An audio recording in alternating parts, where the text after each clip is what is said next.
Assalamualaikum and very good day. Okay, today we are going to learn how to calibrate oscilloscope. In order to solve your experiment 1 until 3, you need to know how to use oscilloscope. So, first step, you need to calibrate your oscilloscope. Okay, this is probe, so you need to use probe in order to calibrate. As we can see here, the default signal is square wave and 5 volt. Use 1 kHz frequency. So, we put our positive probe at positive terminal and negative probe at ground.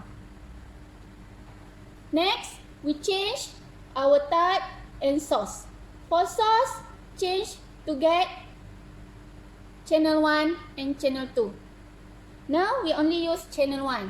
So, set your oscilloscope channel 1. For type, you can change to get your frequency. There are a lot of type here, so you must find frequency in order to make sure your calibration is correct. So, frequency 1 kHz. So, after you calibrate, you should get square wave like this, as same as the default signal stated at the probe. For our leg 1 until leg 3, we only use 3 tap button, which are measured button to measure the signal output and input, run stop button to run your signal and stop your signal, and auto set signal to refresh your signal.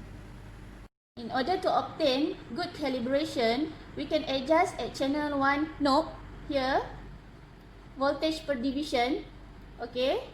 For the axis X, we can adjust the position of axis X here at this knob.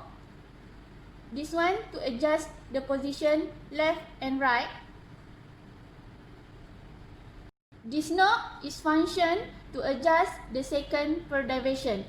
Either you want to get small or bigger signal. Okay, here the output of the calibration to get channel 1 5 volt, square wave, and frequency 1 kHz. So, your calibration is done.